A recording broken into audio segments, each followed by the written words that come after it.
자, 오늘 그리스도의 재림, 실제 그 그리스도의 재림에 어떤 상황이 있고, 그 재림의 목적은 무엇인가?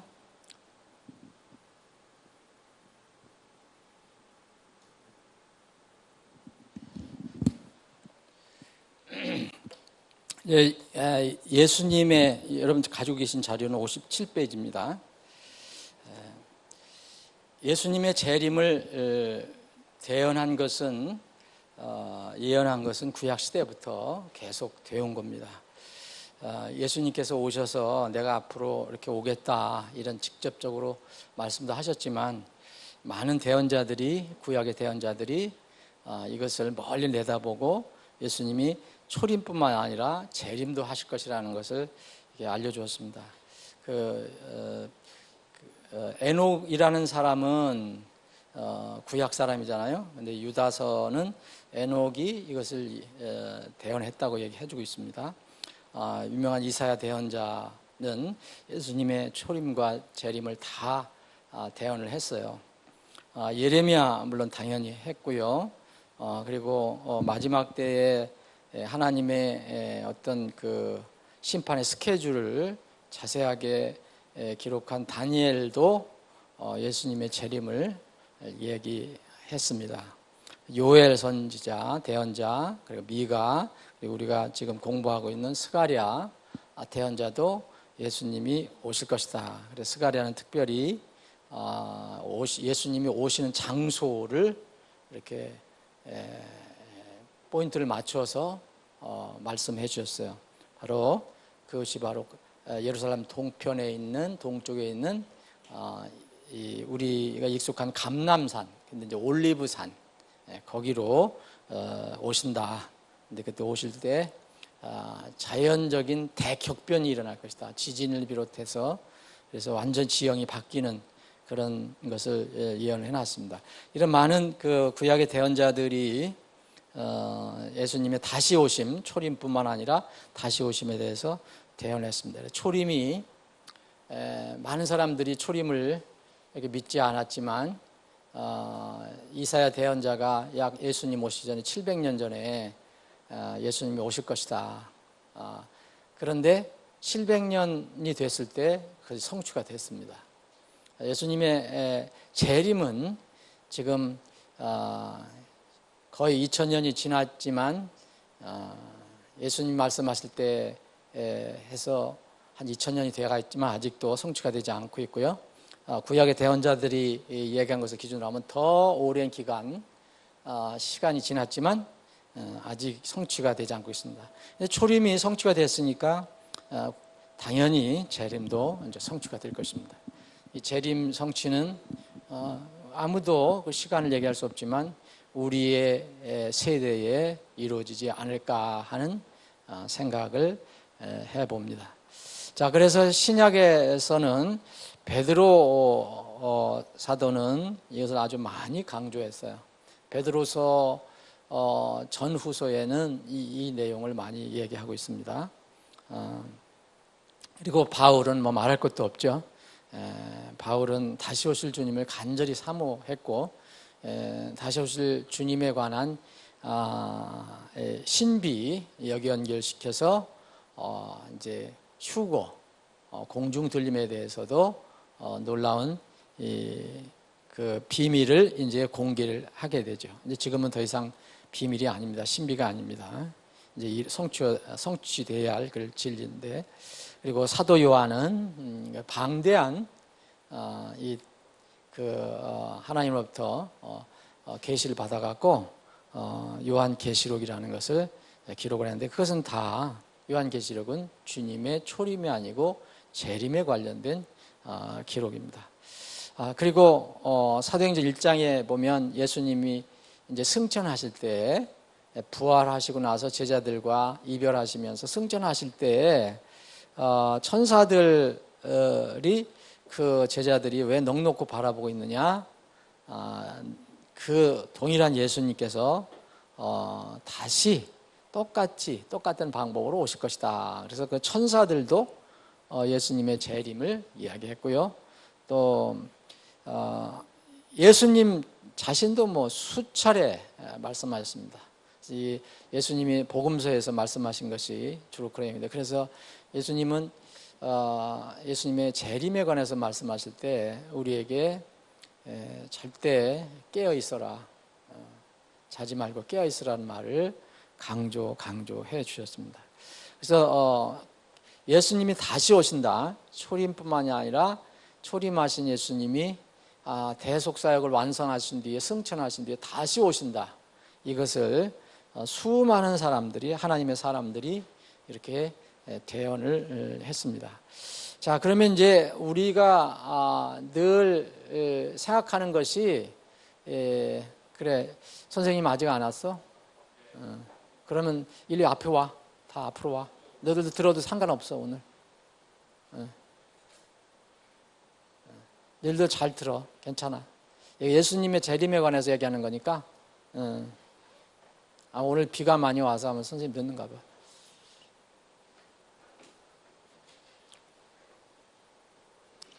자, 우리 친구들 잘 들어야, 장난하지 말고. 이거 오늘 너희들도 다 이해할 수 있는 거야. 예수님의 다시 오심에 대해서 우리가 공부하고 있는 거야. 자, 이제 예수님의 재림에 관해서는 사람들이 예수님 재림 이렇게 얘기하면 제일 관심 있는 게 언제냐 이거예요. 언제냐. 그래서 때와 시와 날, 이거에 대해서 사람들은 관심을 가지고 있어요. 그런데 그거 자연스럽게 갖는 거에 잘못된 것은 아니에요. 갖는 건 나쁜 건 아닌데, 근데 하나님께서, 주님께서 이러한 우리의 어떤 성향에 대해서 어떻게 얘기하셨는가, 그걸 우리가 알면, 우리가 본성적인 성향이 있더라도 하나님 말씀과 이렇게 대치가 되면 그것을 내려놓아야 된다는 거죠. 자, 이 하나님 말씀에 의하면 예수님이 분명히 오시는데, 예수님의 때, 재림의 때는 사람들은 능력이 없다. 그걸 파악할 수 있는 능력 자체가 없어요. 능력 자체가 없다. 그러니까 그래서 지금도 많은 음모가들, 호사가들 그냥 전혀 예수님의 대속, 예수님의 피의 대속, 구원 이런 거에는 그렇게 큰 관심이 없는 것 같은데, 예수님의 재림에 관련된 여러 가지 세상 정세 이런 것들에 관해서 관심이 많은 사람들이 있어요. 이제 이런 사람들이 아무리 애를 써서 그런 것을 이렇게 도출하려고 해도 사실 하나님께서 뭐라고 하셨냐면, 주님께서는 우리는 그것을 모른다 그래서 할 수 있는 능력이 없다.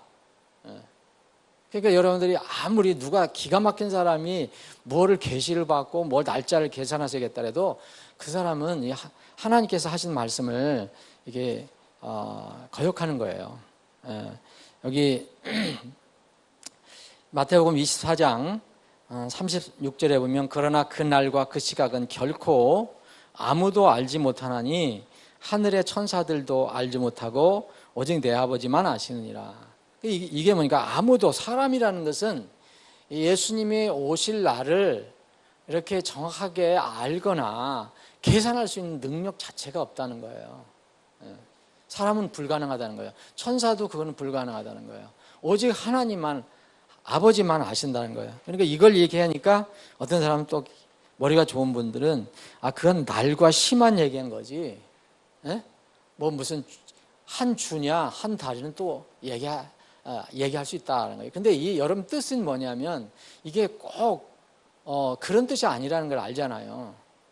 사람은 그 날을 정할 수 있는 능력이 없다, 그런 뜻이에요. 다만 우리는 이런 하나님께서 많은 징조를 주셨고 또 우리에게 경고를 하셔서 이렇게 하라는 말씀이 있기 때문에 그런 것을 보고 이렇게 어림으로 이렇게 생각해 볼 수는 있지만, 절대 날과 시와 때 이런 것을 정하는 것은 이게 하나님의 뜻에 맞는 것이 아닙니다. 이게 자칫 잘못하면 이게 마귀의 속임수에 또 넘어갈 수도 있어요.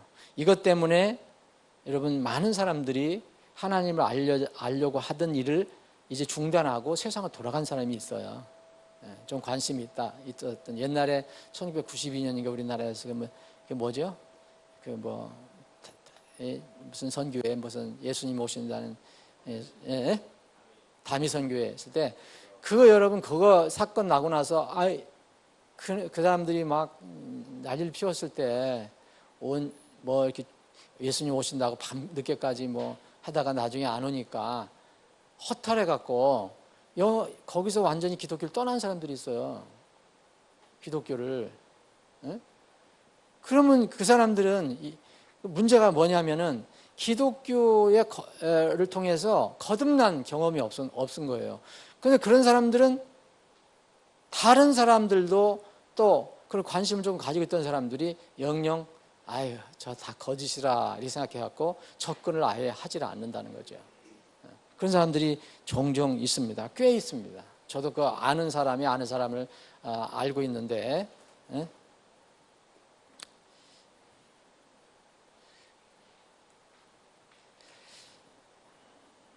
만약 어떤 사람이 예수님의 재림에 대해서 날에 관해서 얘기한다 그러면 여러분들은 무조건 이것은 잘못됐다라고 생각하시고 그렇게 접근하시면 됩니다. 그리고 능력도 없지만 하나님께서 뭐냐면 이르는 날과 시에 관해서 예수님의 재림의 때에 관해서 그거를 우리가 밝히려고 애쓸 그럴 권리도 없다 그랬어요. 권리. 능력도 없지만 그럴 권리가 없어요. 우리에게 권리를 주신 게 많이 있는데 그래서 너의 비즈니스가 아니다라고 그랬어요. 네가 알 바가 아니라 그랬잖아요. 알 바가 아니라는 것은 네가 권리가 없다. 그걸 사도행전 1장 여러분 아시잖아요. 사도행전 1장 이게 중요한 말씀인데 이거 잊지 마시기 바랍니다. 누가 뭐 어떻게 얘기하든지 간에 우리는 마지막 때 지금 살고 있기 때문에 예수님의 다시 오심에 대해서 사모하고 성경은 사모하라고 그랬어요. 그렇지만 나를 계산하는 것은 우리에게 권리도 없고 능력도 없다.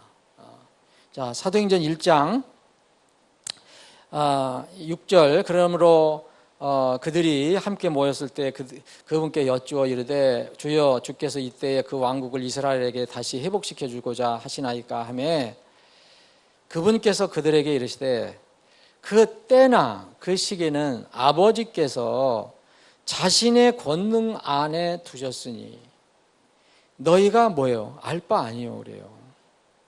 쉽게 얘기하면 너 참견하지 마라. 네가 네 일이 아니다라는 거예요. 그것은 하나님 아버지의 자신의 권능 안에 있다. 다른 사람들에게는 관련이 없다. 근데도 자꾸 이렇게 하는 이유가 난 궁금해요. 그래서 우리가 해야 될 이 여기는 뭐냐면 의무와 권리는 바로 8절이에요. 우리가 그걸 모르니까 너희들이 하는 것은 예수님을 증거하는 거, 복음을 증거하는 거, 이건 너희들이 부지런히 하라 그거예요. 자, 그래서 이 예수님의 재림에 관한 때, 시, 날 여러분들 이렇게 자꾸 이야기하는 사람들 벌써요. 지금 우리 금년에도 9월 28일 날 예수님 오신 날 정해놓고 지금 뭐 그 유튜브 무슨 뭐 이렇게 막 올리는 사람 많아요. 성경 말씀 여러분 믿으실 거예요. 그 사람들 말을 믿을 거예요. 물론 그 사람들 다 예수님 얘기예요. 하나님 얘기예요. 그런데 그렇게 해서 9월 28일 또 지나면 많은 사람들이 실족해서 여러분 제일 중요한 게 뭐냐면 거듭남입니다. 거듭나면 정말 하나님의 자녀가 되고 그 이름이 하늘에 깃들면 혹시 마지막 때에 대해서 정확히 몰라도 그건 안전한 거예요. 마지막 때에 대해서 소상히 알고 있는데 거듭나지 못하면 그 뭐예요? 그거같이 위험한 게 어디 있어요? 그래서 여러분 그런 것을 분명히 이해를 해야 됩니다. 그래서 일단 날짜를 정하면 그건 이단이라고 생각하셔야 돼요. 우리가 접근할 사람이 아니에요. 반대로 그렇다고 해서 그러면 날 모르고 시를 모르니까 그럼 뭐 그거에 대해서는 전혀 관심이 없어야 되냐? 그게 아니잖아요. 성경은 양극단을 배제하고 있어요. 양극단. 날과 시는 알 수 없지만 이게 왜 날과 시를 알 수 없지만 우리가 준비해야 되느냐면 예수님이 오시는 것은 뭐 징조가 앞에 있긴 있지만 도둑같이 오신다고 그랬어요. 도둑같이 오신다는 것은 준비 안 한 사람들에게는 갑자기 들이닥치는 것을 의미하는 거예요. 예수님이 도둑이 아니라 예수님은 선하신 분인데 무슨 도둑같이 오신다는 것은 아무도 알지 못하게 예견되지 못하게 갑자기 준비하지 않은 사람에게 들이닥친다. 그래서 우리에게는 정말 준비한 사람에게는 예수님이 도둑같이 임하실 수가 없다라고 얘기하는 거예요. 여러분 지금 예수님이 오신다면 여러분 예수님이 도둑같이 오시는 분입니까? 아니면은 여러분들이 기다리시던 분을 맞이하시는 겁니까? 우리의 준비하는 그런 태도에 따라서 바뀐다는 거예요. 그래서 언제든지 일어날 수 있기 때문에 주님은 깨어서 있어라. 이걸 왜 이렇게 강조했는데 사람들이 그 날과 시에 대해서 한심히 있다가 또 그 지나면은 또 푹 처져 있고. 그런데 그런 것이 참 어려운 이야기예요. 이 마태복음 24장 42절 그러므로 깨어 있어라. 결론이 이거예요. 너희 날과 시를 모른다. 근데 내가 분명히 온다. 긴박하게 올 것이다. 그러니까 우리가 할 것은 언제 올 것이냐 막 날짜를 따지고 뭐 그런 게 아니라 그냥 깨어 있으면 된다. 어느 시각에 너희 주가 올지 너희가 알지 못하느니라. 44절에도 그러므로 너희는 준비하라. 깨어 있어라. 준비하라. 기도하라 이거예요. 정말 몰라요. 휴거 그런 좀 비성경적인 내용이 들어있는 영화 뭐 그런 게 있는데 그런 게 아니더라도 여러분 그런 것도 좀 조심해야 되는데 이 성경에 있는 그대로 데살로니가전서에서 우리에게 계시해 주신 거 고린도전서 15장에서 계시해 주신 거 그건 뭐예요? 순식간에 눈 깜짝할 사이에 라고 얘기하잖아요. 눈 깜짝할 사이에. 그럼 여러분들 어떻게 눈 깜짝할 사이에 어떻게 준비할 거예요? 미리 준비해 놓으면 된다는 거죠. 미리. 그래서 생각하지 않은 시각에 사람의 아들이 온다. 인자가 올 것이다. 그러니까 우리가 할 것은 그래서 깨어 있어라. 늘 깨어 있어라. 주님께서 얘기하신 거예요. 그래서 너희들이 내가 올 때 너희들이 자지 않는 것을 보면 너희들은 복이 있다. 구원을 잃어버리지는 않아요. 구원 분명히 받고 나면. 그런데 부끄러울 수가 있다는 거죠. 자, 그래서 그리스도의 재림의 때와 시와 날은 여러분들이 분명히 마음에 다 그것을 정리를 해놔야 돼요. 그래도 또 무슨 정보를 보고 뭐 들으면 9월 28일 날 이번에는 재림하신데 무슨 행성이 일렬로 쭉 서서 뭐가 부딪히고 사람들이 그런데 관심을 가져요. 관심을 갖더라도 날과 시는 정하지 마세요. 자, 세 번째 예수 그리스도의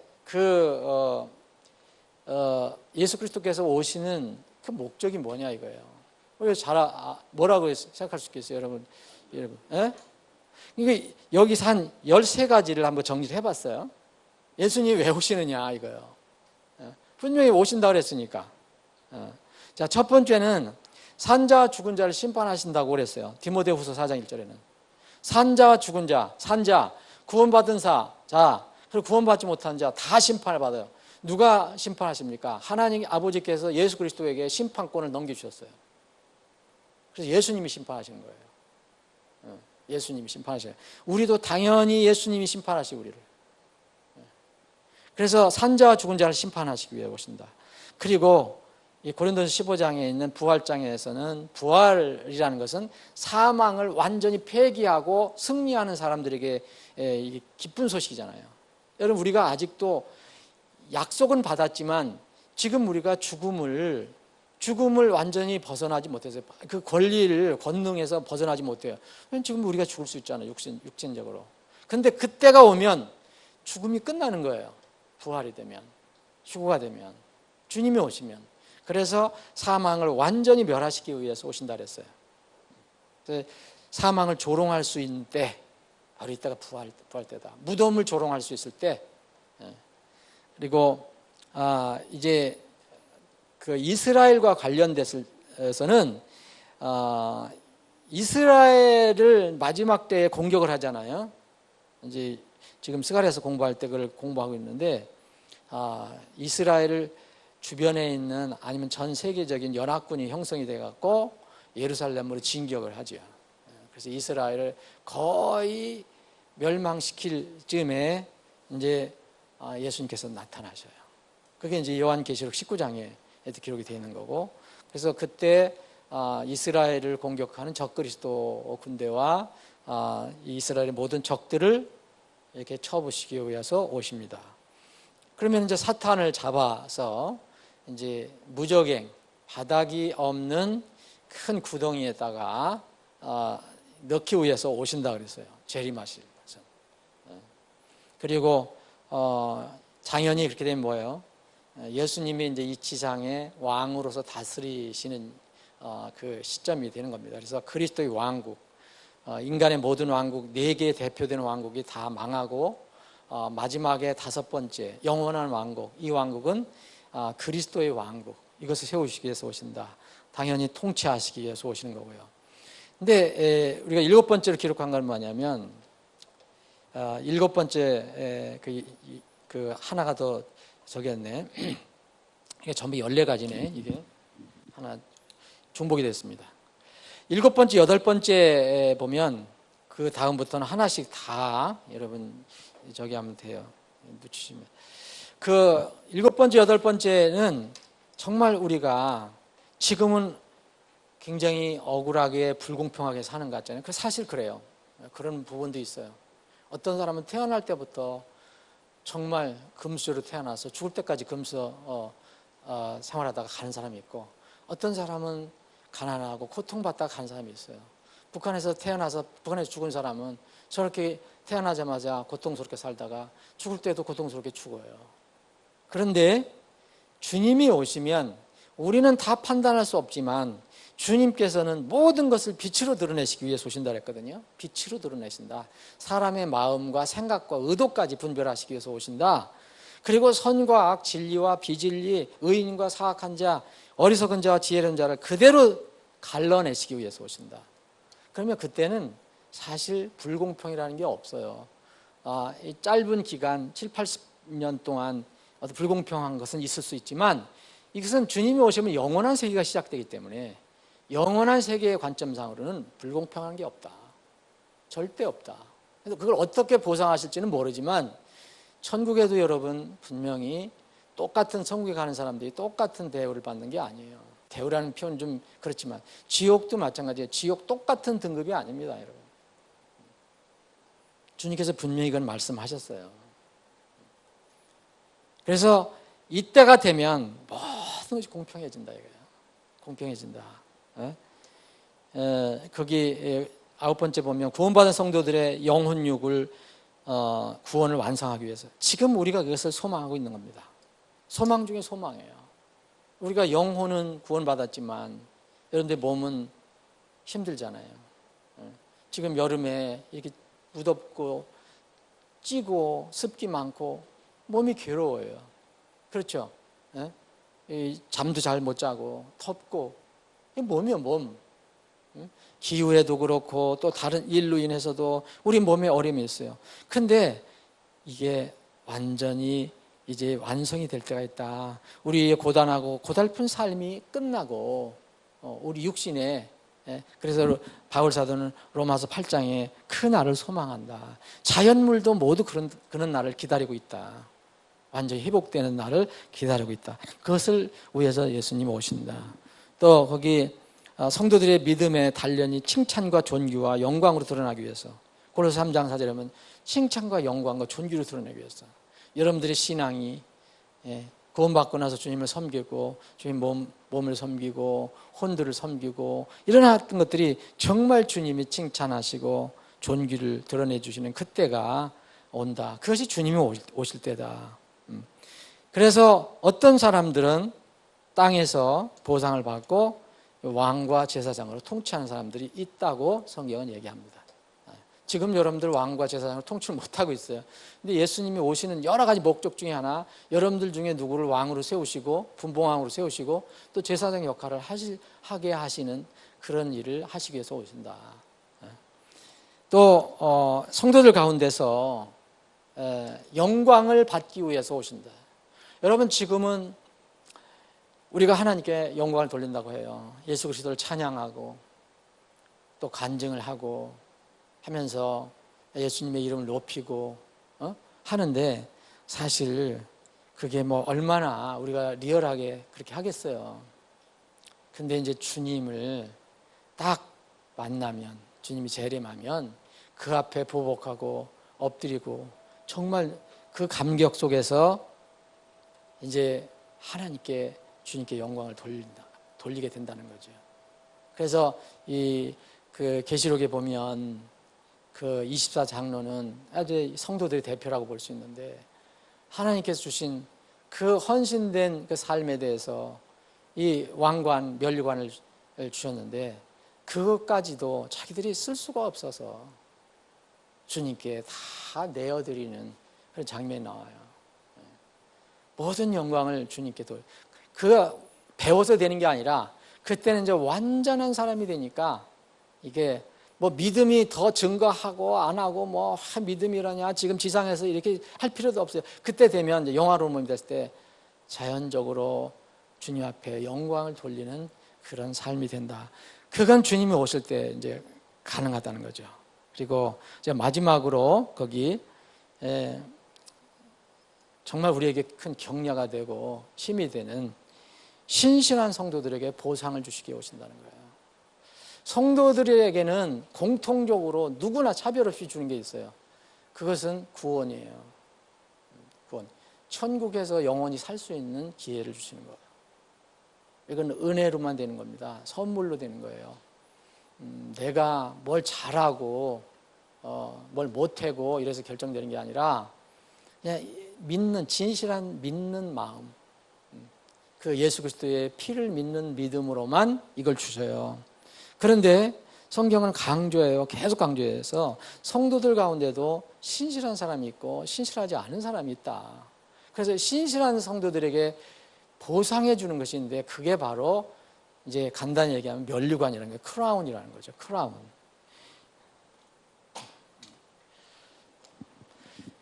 앞으로 이제 우리가 지금 가지고 있는 성경에 관이라고 표현이 되어 있는데요. 물론 관은 이 왕관의 그 관이라는 것은 알고 있는데, 여러 가지 사람들이 얘기가 있어서 다시 면류관으로 바꿀 계획입니다. 면류관. 근데 이게 뭐냐?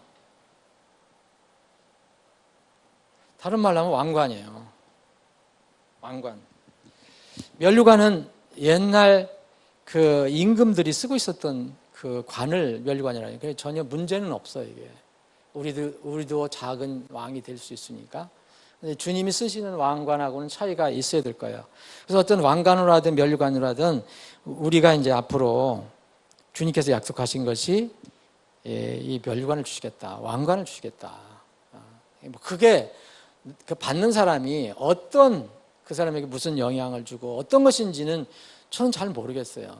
그런데 예수님께서, 하나님께서 약속하신 것은 그냥 사람들이 약속한 거하고는 달라요. 하나님은 하나님이시에요. 사람이 약속한 것은 때로는 내용물이 아무것도 없을 수가 있어요. 그런데 하나님은 하나님이시기 때문에 생명을 주셨다, 구원을 주셨다 하면 그 구원이 무엇인가? 그리고 구원받은 사람들에게 보상을 주시겠다. 이 말씀을 수없이 많이 하셨거든요. 여러분, 제가 하도 많아서 똔똔똔 해놓은 거예요. 마태복음 10장, 고린도서 3장, 고린도후서, 빌립보서, 고린도서 15장. 엄청나게 많아요. 보상에 관해서. 이게 왜 그리스도인이 구원받고 나서 주님을 이렇게 따라야 하는가? 이거에 대해서는 더 말할 필요도 없어요. 그래서 계속해서 요한계시록이 끝날 때까지도 보상을 얘기하고 있어요. 보상을. 근데 지금 이 시대에 이걸 많이 가볍게 보고 무시하는 사람들이 많은 거예요. 그러나 그것은 성경을 한 부분은 또 무시하는 거예요. 그렇게 되면. 이 크라운이라는 것, 지금 세상에는 왕관이 있다 그랬잖아요. 우리가 지난번에 고린도전서 9장 25절을 암송을 했는데, 세상에서는 뭘 추구해요, 지금?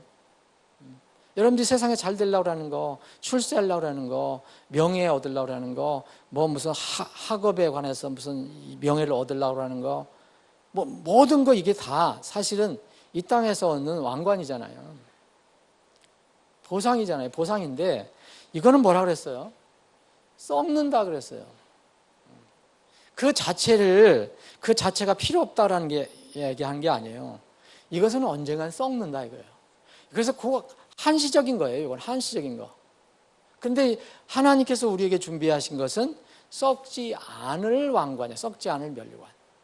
그래서 세상에는 이 성경에서 얘기하는 것은 썩지 않을 면류관과 썩을 면류관, 이게 면류관 두 가지 종류예요. 어떤 사람은 이건 이제 종류에 포함시키는데 저는 그렇게 생각하지 않습니다. 썩을 면류관, 그 썩지 않을 면류관, 이 두 가지예요. 썩지 않을 면류관, 모든 것 성경에서 얘기하는.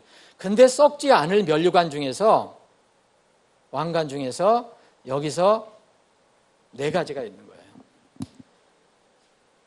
썩지 않을 면류관. 썩지 않을 면류관 중에서 의의 면류관이 있다고 그랬어요. 디모데후서 4장 8절은. 여러분들이 다 받을 수 있는 거예요. 왜냐하면 이 의의 면류관은 예수님의 재림을 기다리는 자에게 주시다 그랬어요. 이 예수님의 재림을 기다린다는 것은 뭐냐면 이 땅에 대한 관심을 하늘로 돌린 사람을 얘기하는 거죠. 여러분, 땅에 대해서 관심이 있고 땅에서 뭘 성취하려고 애쓰는 사람이 주님 오시는 것을 좋아하겠어요? 그래서 면류관 중에 디모데후서 4장 8절에는 주님 재림을 기다리는 자에게 준 거예요. 그래서 바울 사도도 그걸 기다리고 있었고, 또 나뿐만 아니라 주님의 재림을 기다리는 모든 자에게 해당된다고 했어요. 두 번째는 생명의 면류관이에요. 이거는 구원의 면류관하고 다른 겁니다. 구원은 누구나 믿음으로 받을 수 있는데, 생명의 면류관은 구원받은 사람이 진리와 말씀과 하나님 그리고 주님 때문에 핍박받고 고난받는 사람에게 주신 거예요. 그래서 순교자들이 받을 그런 면류관이에요. 순교자는 이제 하늘에서 주님께서 그 면류관을 주실 때, 생명의 면류관을 주실 때, 우리는 순교도 안 하고 큰 핍박도 안 받았는데 다행히 하늘에 가면 왜 우리는 생명의 면류관 안 주세요? 이렇게 얘기할 수 없어요. 그분들이 받는 거예요. 북한 지하교회 성도들이 받을 면류관입니다. 이것은 고난과 핍박 받는 사람. 일부러 받을 필요 없는 거죠. 자기들 믿음 때문에 그렇게 된 사람들. 그리고 여러분들이 또 하나 받을 게 있어요. 이건 누구나 쉽게 받을 수 있는 거예요. 다른 사람들에게 복음을 전하는 사람들에게 주실 면류관이 있어요. 그게 기쁨의 면류관이에요. 옛날 말하는 환희의 면류관. 이것은 구령하는 사람들이 주는 거예요. 구령하는 사람들. 복음을 전해서 그 혼에 위해서 기도하고 그 사람을 구원받도록 애를 쓴 사람들은 나중에 그 천국에서 기쁨의 면류관을 준다 그랬어요. 구령 영혼 전도자. 여러분들이 분명히 이것은 받을 수 있거든요. 첫 번째도 받을 수 있거든요. 그래서 혹시 여러분들 고난 핍박 싫어하시면 첫 번째, 세 번째 이 기쁨 면류관, 의의 면류관을 받을 수 있어요. 그리고 이제 온전히 이 땅에서의 이 사람의 어떤 자기 생의 즐거움이나 또 이 땅에서 누릴 수 있는 것을 일단 포기하고 주님께 몸과 마음을 다 드린 사람들에 대해서 특별히 얘기한 게 있어요. 그게 이제 영광의 면류관이에요. 베드로전서 5장에 있는, 이것은 이제 주로 이제 전임 사역자인데, 그래서 베드로가 그걸 받는다 그랬어요. 그런데 전임 사역자뿐만 아니라, 공식적인 전임 사역자뿐만 아니라 전임 사역자처럼 그런 역할을 하는 사람들도 분명히 받는다. 목회는요, 혼자 하는 게 아닙니다. 목회는 모든 성도들이 같이 하는 거예요. 나도 목회자다 이렇게 생각하고 신앙생활하는 사람은 저는 이 영광의 면류관을 주신다고 저는 생각합니다. 여러분들도 이런 면류관을 꼭 그때 다 받으시는 분들이 되기를 바랍니다. 이게 무슨 욕심도 아니고 성경의 말씀이고 권면이고. 기도하겠습니다. 아버지 하나님, 오늘 저희들에게 믿음을 주셔서 하나님의 집에 나와 말씀을 또 공부할 수 있는 기회를 주셔서 감사합니다. 주어진 환경, 때로는 우리 힘으로 어떻게 바꿀 수가 없습니다. 그러나 그 주어진 환경 속에서도 늘 변치 않는 것은 주님을 향한 찬양과 감사입니다. 우리에게 이렇게 좋은 쾌적한 장소에서 주님을 찬양하고 경배할 수 있는 이런 기회를 주신 것을 무한무한 감사합니다. 오늘 한날도 이 아름다운 장소에서 아름다운 주님의 이름을 찬양하고 경배하는 아름다운 한날이 되게 해 주옵소서. 거룩하신 예수님의 이름으로 기도합니다. 아멘.